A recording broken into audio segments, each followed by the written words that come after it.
Le coordinateur humanitaire des Nations Unies au Cameroun a condamné les violences meurtrières perpétrées dans les écoles des régions anglophones du pays. Selon le coordinateur, ces attaques contre les écoles, les enseignants et les enfants constituent de graves violations du droit international, des droits de l'homme et du droit à l'éducation. Rappelons que cette condamnation est déclarée à la suite d'une attaque sanglante perpétrée le 24 novembre 2021 par des hommes armés non identifiés contre un lycée bilingue public dans la localité d'Ekondotiti, au sud-ouest du pays, qui a entraîné la mort de quelques élèves et d'un enseignant.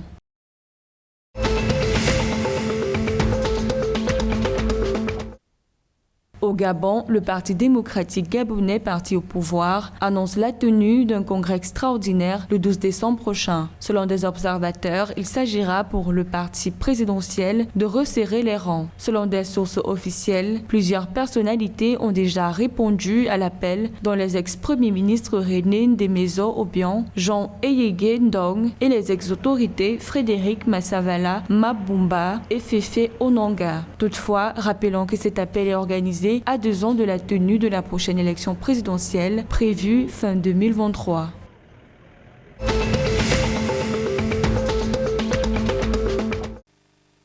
Le conseil d'administration du groupe de la Banque africaine de développement a approuvé l'octroi de 99,39 millions de dollars américains à la République démocratique du Congo pour la réalisation de la phase 1 entre Bukavu et Nyamukubi du projet d'aménagement de la route Bukavu-Goma. L'appui financier se compose d'un don de 52,07 millions de dollars du Fonds africain de développement, le guichet de financement concessionnel du groupe de la banque, et d'un prêt de 47,32 millions de dollars issus de la facilité d'appui à la transition. Une fois acheminé, ce projet va favoriser le désenclavement des projets du Nord et du Sud Kivu.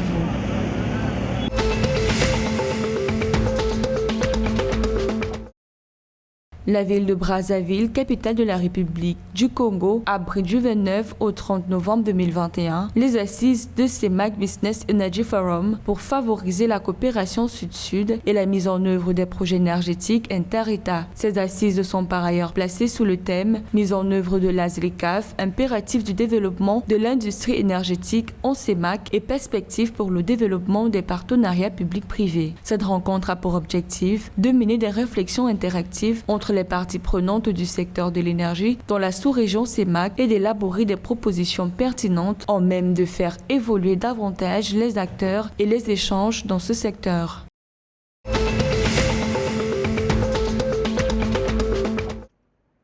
Suite à la baisse de tension sociale qu'a connue la ville de Faya, en République du Tchad, le secrétaire général de la province du Borkou a invité les responsables des organismes demeurant dans la ville à vaquer à leurs tâches quotidiennes. À cet effet, depuis le 27 novembre 2021, les activités économiques et le marché central ont rouvert. Les véhicules de transport ont quant à eux recommencé à desservir la ville. Rappelons que la ville retrouve la paix à la suite des manifestations qui avaient éclaté dans cette partie du nord du Tchad en raison de l'arrestation d'un chef de canton de la province du Borkou pour ne pas avoir respecté son devoir de réserve.